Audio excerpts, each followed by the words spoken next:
It's a wild card edition of NFL Power Rankings. It is presented by Energizer. Along with Eric at home, Mike Yam with you. A complete list of Eric's rankings. You can find it on NFL.com. Analysis of every single one of these squads. Eric, field officially set. Before we even get into your rankings here, is it weird? We got no Mahomes, who feels like he's a staple in the Super Bowl. No Lamar Jackson, by the way, Sunday Night Football, amazing ending. It just feels a little different to me this year. Absolutely, right? I mean, these are two game changers, right? Even if Lamar hasn't had the same playoff success as Mahomes, either one of them can flip a switch at any point, pose some real problems. So those two guys are out. There's no Joe Burrow. Even on the NFC side, no Detroit Lions. We kind of expected them to be in the playoff mix, just missed. So, yeah, it's a different looking field this year. It feels wide open, especially in the AFC side. So, as much as we love those guys, they're future Hall of Famers and all that. I think it's also cool that we get some new blood going on here. Yeah, there is one team in the AFC that I think is the most dangerous right now to make a push to the postseason. I will name check them as we get you the teams 1 through 8. The number 1 seed in the NFC, that is the Seattle Seahawks. They sit at number 1. The Patriots at 2. The Jags, to me, that's that team in the AFC. If they get to the Super Bowl this year, I would not be surprised. That small market team or the international team of the NFL. London, what's good? The Denver Broncos sitting at 4. The Bills at 5. The Houston Texans. People talk about this squad and that defense traveling. Still some concerns, at least in my mind, about their offense. You got the Rams at 7 and the Chicago Bears falling one spot into that 8th position. Time for Power Moves presented by Energizer. All right, I think about this Seattle squad, Eric, and the fact that they won this game in Santa Clara to claim that number 1 spot. The way that they look defensively, like that Niners team, I actually give a defense that's banged up some kudos for what they were able to accomplish and kind of keep this thing competitive. But I think that Seattle's the most dominant team. Do you think they're the favorite right now to win the Super Bowl? Yeah, they've got a formula, Mike, that I think mirrors what we saw from the Eagles last year, right? A defense that can absolutely swarm, especially up front. Players on the back end as well.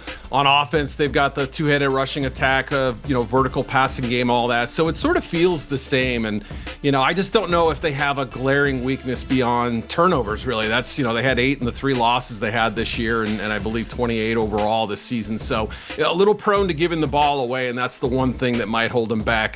Look, Jason Myers had a rough game in San Francisco, but, he's been really good all season. So unless the special teams, go haywire or something like that, and they take care of the football offensively, that defense can clean up a lot. They have held some good running backs in check. They haven't let the pass game beat them, so it's been pretty impressive to watch. I'd also argue there's an evolution to this offense within this season. There were times where it's this air attack, explosive play, Sam Darnold, JSN, just unbelievable. And now all of a sudden we saw this against the San Francisco 49ers, the run game, Charbonnet getting into the end zone. They are a dangerous team, and they earn the right to sit back and watch everyone in the wild card weekend because of that number 1 seed. Now, the Patriots will be playing, but as you look at Eric's MVP candidates right now, you got Drake May sitting number 1 in terms of winning that award. Matthew Stafford not far behind, even with a flurry of touchdowns against Arizona in the Week 18 finale. We got a new sack king in Myles Garrett, Josh Allen, and Puka Nacua rounding out that list. So we do know that the Patriots not playing here the Patriots matching up against the Chargers at home. I thought that they were going to be in the mix and eventually grab that 1 seed. That was Denver. But take me through this. Is Drake May, is he your MVP? Well, you had it on the list. Why is he your MVP as they get set for a huge game against the Chargers? Yeah, tough call. Obviously, 2 impressive candidates. Stafford, in my mind, kind of had the lead for a long time. I think May played a little bit better down the stretch. And if you want to argue that the Patriots had a far easier schedule than the Rams, I'm probably not going to argue. But I would argue that the Rams have better skill position talent, certainly a wide receiver, even with the receivers stepping up for Drake this year. But, higher completion percentage, 72 to 65, averaged more than a yard per attempt more than Stafford did. Played a little bit better down the stretch, too. Stafford had that one rough game that obviously kind of hung in voters' heads as they were trying to decide. So I don't think there's a wrong pick. I'm going May slightly. He's just been so impressive, the step he took in year 2. You don't see young quarterbacks do that very often. And, obviously a massive reason for their success heading into this big game against the Chargers that, frankly, I think they're going to be up against it. Justin Herbert's, just as good a quarterback as Drake May is, I think. So if New England wants to win, it can't just be all about Drake rescuing them at the end.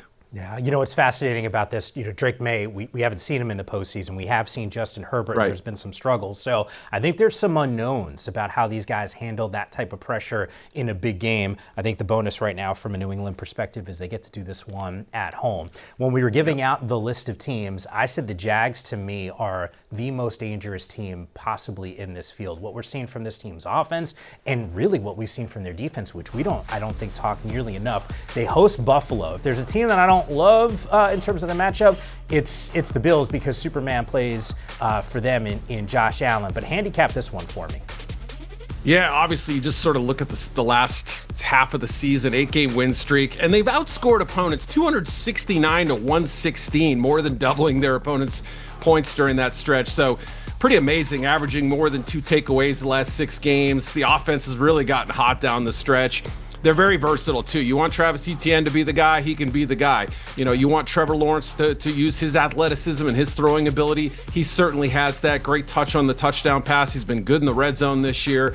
The Bills' strength might be their run game, but I also look at that defense you mentioned for Jacksonville. They have been shutting people down, opposing rushing attacks. So if the Jaguars get out to an early lead, Mike, I really think they're gonna win this one. Maybe not going away, but sure. I wouldn't be shocked by a statement victory. I think this team, like you said, is better than people realize. This is a showcase game. When they've had those environments this year, the crowd has been electric. I think the Jaguars are going to be up for this one, and as great as Josh Allen is, I think the Jaguars have an excellent chance to win it.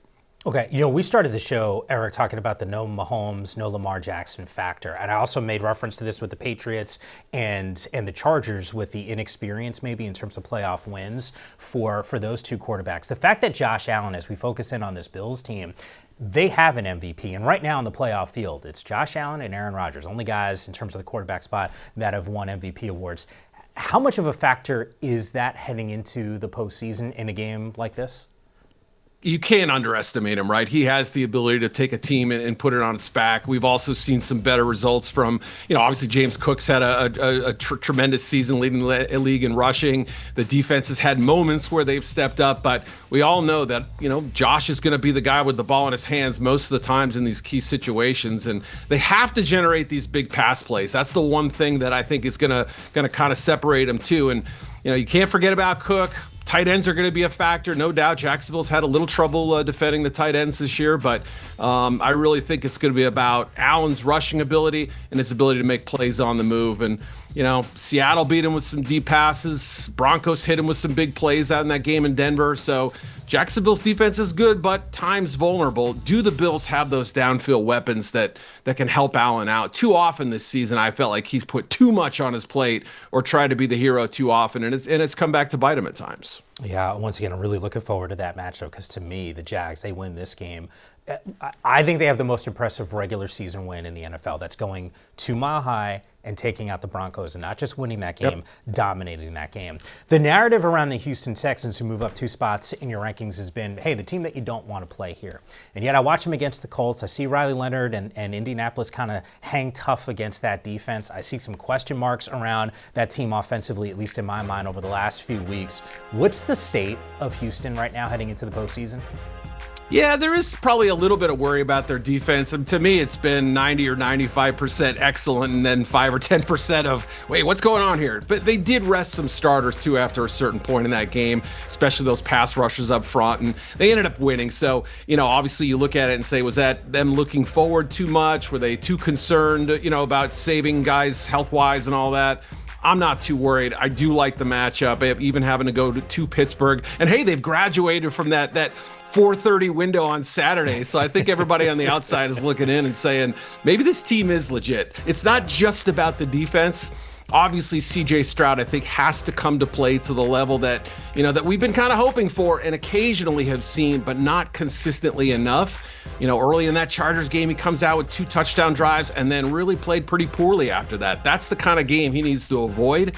But even if he's only, average, good, maybe even very good, I think this Texans defense is going to end up being the story in this game at Pittsburgh. Yeah, I'm going to call my shot here and just tell you this. I don't know if the Monday night game between Pittsburgh and Houston plays out like the Sunday night game against the Steelers and the Ravens, but I think there's the potential for this late game drama with these teams, considering the experience of Pittsburgh. I think the defense on that side has started to figure things out. I think we are in store for a really fun game.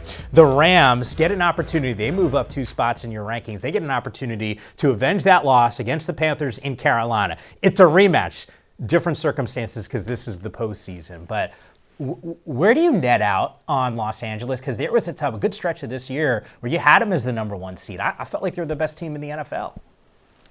I did too. Had him at the top of my rankings for a big chunk of this season and felt like, boy, this had the DNA of a Super Bowl club. We obviously saw some slips down the stretch, including that game at Carolina. Stafford turned the ball over a few times, and that really hurt him in that game. And, not having Devontae Adams has hurt them. He's coming back. We'll see what kind of shape he's in with he and Puka and those tight ends making the impact they are. That the running backs appear to be ready to go as well. That's huge. What's Alaric Jackson's status at left tackle? We know that DJ Humphries has struggled in this place too, and defensively, since week 13 at Carolina, they've been giving up 28 points a game roughly on average. So, you don't want to get into too many of these shootout situations where Stafford's having to bail you out and make all these heroic throws, but at the same time, that may be the route they end up having to take. As good as they are, as explosive as they are.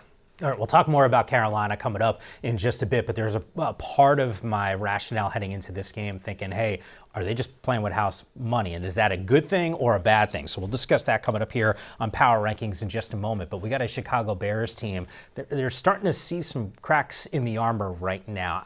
I know in terms of the seeding, there's some positivity here. They get to host a game, Soldier Field against Green Bay, a team that there's some questions about their defense. But is there a level of concern that you have for Caleb's squad? Yeah, it's specific to this matchup, too. On the one hand, you say, look, they probably got the best wild card team to face, right? Green Bay's had its share of questions, too. But it's also a team that beat them not too long ago and should have beaten them in the rematch a couple of weeks later. So, they've been explosive at times. They've had moments where they've been able to erase these leads, even against Detroit, down 16-0. The fight to get those 2 TDs and 2 2-point conversions, you can't dismiss that. However, not getting enough points early in games, not sort of controlling the action and putting the opponent at a disadvantage has really kind of hurt them. Big plays defensively like this. You saw Detroit do it time and time again. Had they been better executing as they got closer to the Bears' goal line, they'd probably win that game by multiple scores. So, a little bit of concern given the offensive output and then some of the big plays allowed defensively. There's going to be some nervous people at Soldier Field Saturday night. They remember 2018 when they were favored against the Eagles and lost on the double doink. So anything can happen. It's the biggest rivalry, the most long-running rivalry in the NFL. And I don't think Bears fans are assuming this is a victory by any stretch, but they're certainly hoping for it after a lot of close shaves in recent weeks. Yeah, look, we'll talk more about the Green Bay Packers. We'll find out where Eric slotted them on the power rankings, but there is still more to come. A San Francisco team that was heading into Week 18 with an opportunity to still get a 1 seed. That didn't happen. What do we make of what they can do in the postseason? I got to tell you, we might be sleeping on a very dangerous roster in Philadelphia. Where they sit in the rankings is coming up next. Power Rankings is brought to you by Energizer. Still going.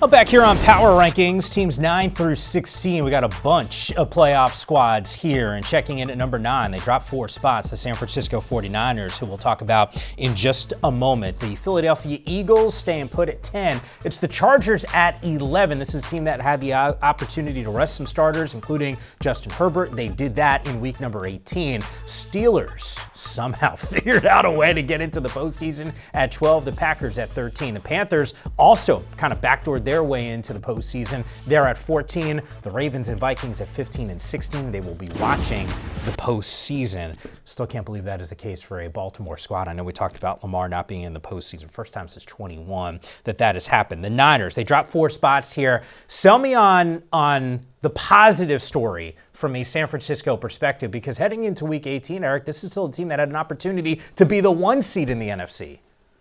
I know. Probably would have moved them up had they won, too. Yeah. I mean, the way the offense had been cranking the previous 3 games, you figured they'd get an opportunity. But, bad tackling early in the game, I think, really kind of hurt them. And, we've talked about the defense all season, their limitations after all these key injuries. And, Fred Warner probably not coming back unless they get to a Super Bowl or very close, So obviously puts a lot of burden on their offense. And, I have to say, this is a tough matchup, right? I mean, you look at Seattle's defense, and I kind of compared them to last year's Eagles. I think there is some overlap in terms of what the Eagles can do up front. If their front is rested and ready to go, their ability to pursue and kind of cut off some of those angles for the running backs and Purdy to get out of the pocket. It's a tough matchup. And so them missing out on the number 1 seed, going to the wild card slot and having a tough first round matchup. They were guaranteed to have one either way, but still, even, with the path they took, that sort of necessitated the drop. And look, they could prove me wrong. Obviously, you put up 35 points or something like that. That's pretty darn impressive against Philly, but the chances of them doing that are probably similar to what it was against Seattle. Not very high. Yeah, I think the Eagles defense is really the crux of what could be a win for them, and they check in at number 10 for you. I didn't hate the move, and maybe I'm in the minority on this one, from Sirianni resting a bunch of these guys. I know they could have moved up in terms of the seeding. It doesn't bother me. Like, I'd rather make sure that my team is completely healthy, considering some of the issues, Eric, we've seen from them into the postseason. This team's still dangerous, at least on paper. They are. And, maybe they needed a little reset on offense. Just another bye, another week off, so to speak, just to kind of get everything right, get some of those key players healthy and get them, having to not have to prepare for a game 1 week. That mental break may be huge for them. And, defensively, I think they've got the right formula. Maybe Saquon can take over like he did at times last year. So I still think there's a recipe and a formula for them to make some noise in the playoffs, but probably not the same route as last year, probably not the same explosiveness as last year, and it comes down to a tough first-round matchup to start things out. Look, I know there's a reason for this. The only other thing that I'll add on the Eagles, I don't remember a time that we see a very similar roster from a Super Bowl champ the following year. Yeah, that's true. They're in the postseason, and it's like nil. I mean, the national conversation around this team is more concerned, and we're not talking about them. It's Seattle. It's some of these other teams that's out there. It's just wild to me. So maybe they flip the switch and they get it going here. Steelers, what a game Sunday night against the Baltimore Ravens. What's the level of confidence you have on this team in the playoffs on Monday night? I mean, if Aaron Rodgers can do what he did in the 4th quarter, which was pretty darn special, right? I think early on you saw him kind of measuring things out, feeling things. Obviously, he had the issue with the timeouts too and trying to draw them off sides. But once he got past all of that, he was pretty darn great. I'm not really worried about Boswell in the kicking game. That was a fluky moment. Defensively, it scares me when they give up plays like this and other plays. Obviously, the 2 Zay Flowers touchdowns as well.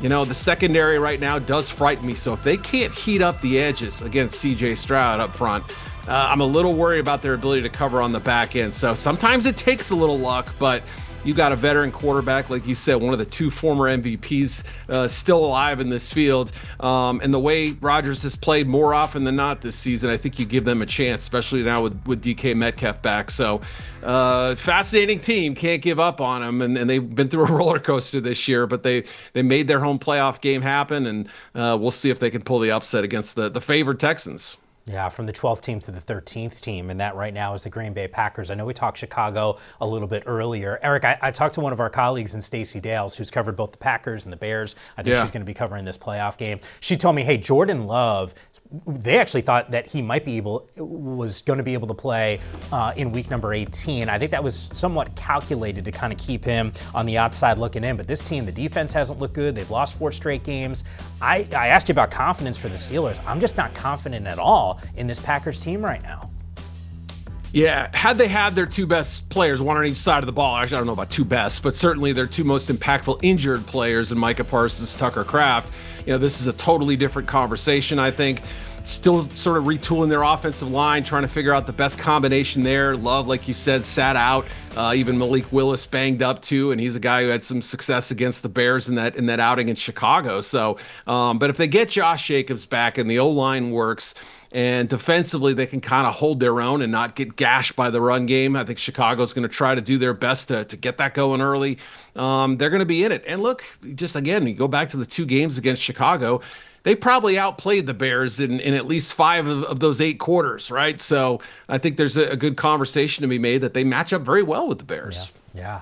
At 14, we got a Carolina Panthers team that I don't even know how they got into the postseason, but they did. They beat this Rams team earlier this season. I mentioned this before when we talked about LA. House money. I don't know if that's a good thing or a bad thing. You know, happy to be here kind of mentality. I hope that's not the case for Carolina, but what do you make of their chances to beat this Rams team twice in the same year?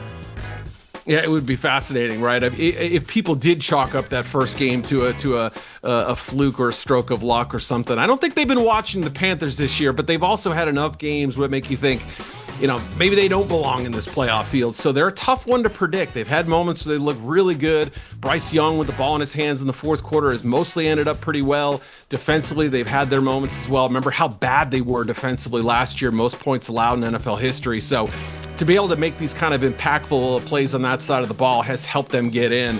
But unless they're forcing 3 turnovers against Stafford like they did in that first matchup, you know, generating extra possessions, good field position, things like that, I don't know that I give them a great chance. I really don't. I think they're going to be up against it. I think this Rams team is going to be highly motivated to show people what they're worth.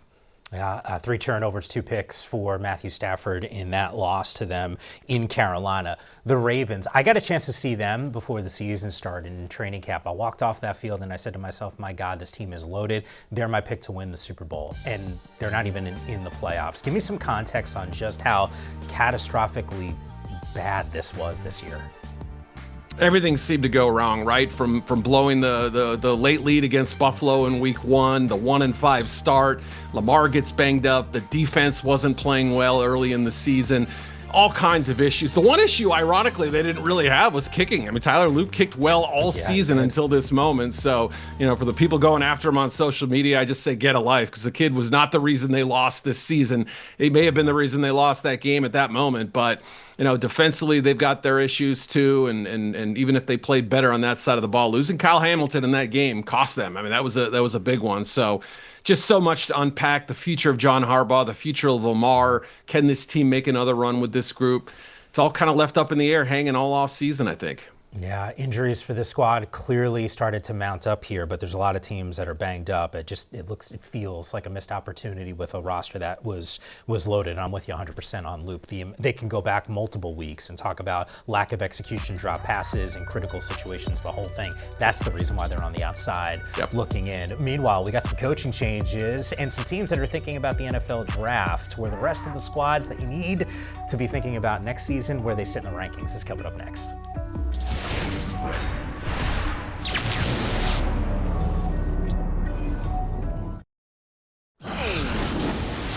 Well, back here on Power Rankings, team 17 through 24. I cannot believe we're talking about the Lions at 17. The Bucks aren't in the postseason at 18. The Colts at 19 after a 7-1 start. We got the Falcons, the Cowboys, Cincinnati at 22, the Saints at 23, the Kansas City Chiefs sitting at 24, which is just once again wild to me. The Atlanta Falcons, a complete reset here. Head coach, general manager on the outside looking in, they get relieved of their duties. If you said to me, of all the 6 head coaching vacancies that's available, this roster might be the best of that entire group. Are you buying that? Yeah, I think so, right? And I think they probably decided that 6, 7, 8 weeks ago, where they said we should be better than, 4-9 heading into December. So, I mean, that's really the bottom line, is that they looked at the talent they brought in, which was part of Terry Fontenot's job, but just weren't getting enough out of them. And so I think this is going to be a highly attractive job, and it'll be fascinating to see if they pair up people who know each other, work together. Arthur Blank's, wants a winner. Ever since missing that Super Bowl, he's been desperate to get another one. Yeah, we'll see where Raheem Morris will land. Meanwhile, teams 25 through 32, the Dolphins at 25, the Commanders, the Cleveland Browns, we got the New York Giants sitting at 28, the Tennessee Titans at 29, the Cardinals, the Jets, and the Raiders round out the bottom 3 in the NFL. No Pete Carroll, we got a number 1 overall pick. If you were running this organization, what's the next step? Yeah, got to find your head coach and get their vision for who they want at quarterback. Because I think obviously the Geno experiment didn't work. Not sure they have, Kenny Pickett or O'Connell on the roster as projected to be their starter. So do you go for a veteran, a reclamation project like Tua, Kyler Murray? Do you go for a free agent like Malik Willis with some upside? Or do you rely on that number 1 pick in the draft, which is probably the most likely route at this point? A lot of decisions for John Spytek and company to figure out in a short amount of time. I'd say this too, go find an identity. And maybe that happens once you figure out the coach. That might line up what you want to be as an organization, but there's a lot of holes to fill on that roster, and it is nice to have the number 1 overall pick. Eric, you're the best. Can't wait to do this again next week.